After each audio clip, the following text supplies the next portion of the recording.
start clapping it up for Chris London.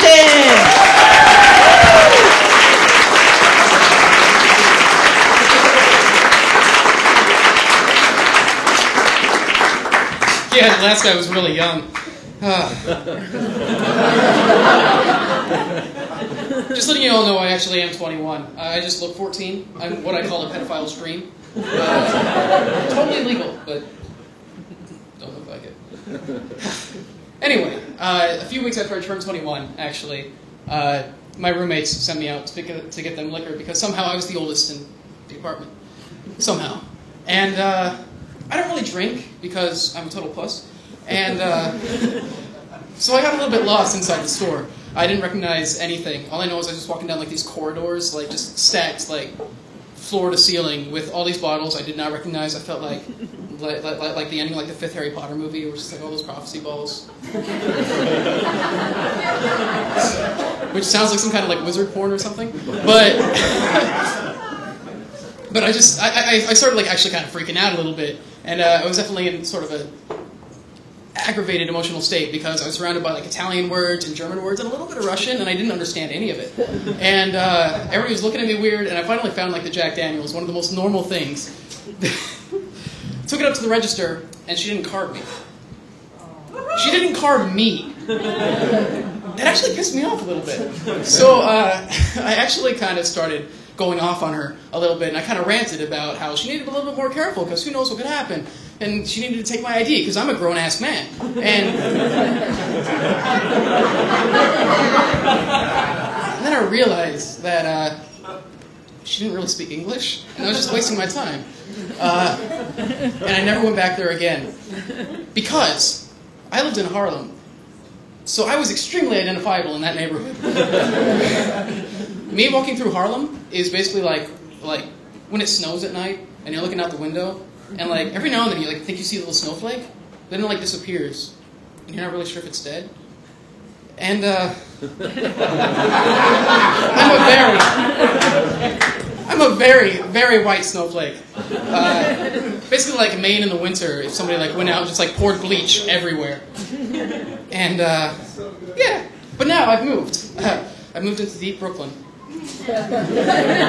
Off the 3 train, where Express doesn't exist. That's like when it snows and you're blind.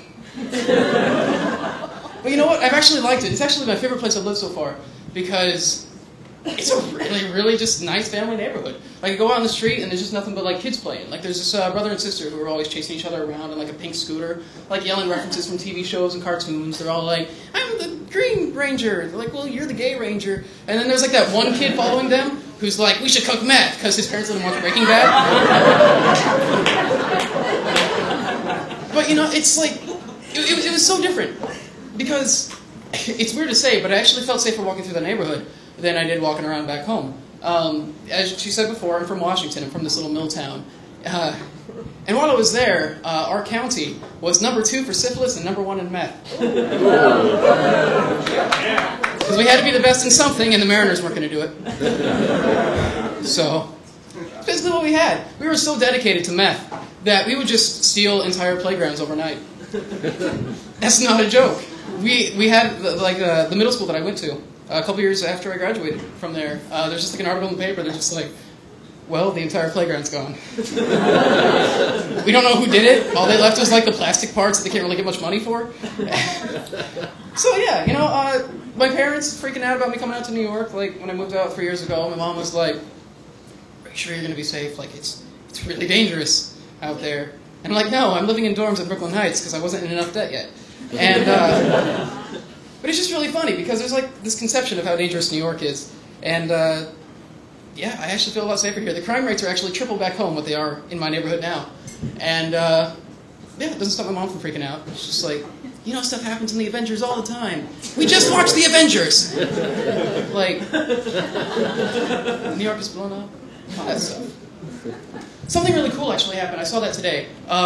There are these scientists who found a new form of matter, which is really cool. I don't understand it whatsoever, but what I did understand is that they basically can create lightsabers now. And that's really cool. And they're like the second coolest scientists to me now, because the coolest scientists are the ones that work for Cosmo. let me explain this. Whatever scientific team is working behind Cosmopolitan magazine is discovering 20 new ways to have the best sex every single month.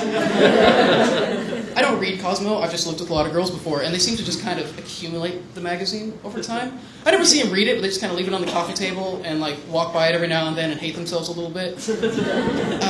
And yeah, 20 a month. You realize by the time that you gestate a baby and have it, this like sex world would have completely changed by the time you can have sex again. 200 new positions, all kinds of like edible aphrodisiacs, all sorts of like weird things. You realize how many experiments they must be doing in like their lab is basically like a windowless van or just like a room with a couch, like the Brazers research facility. Yeah. I don't know. I just really appreciate those scientists. They're putting in a lot of time. They're really taking one for the team, or in this case, several. Anyways, this is my first time on stage. Thank you for being gentle and looking in my eyes.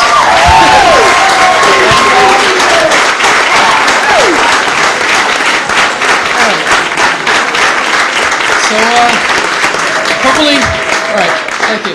Thank you for that. Hopefully we can spoon afterwards. You've been a great audience. Thank you.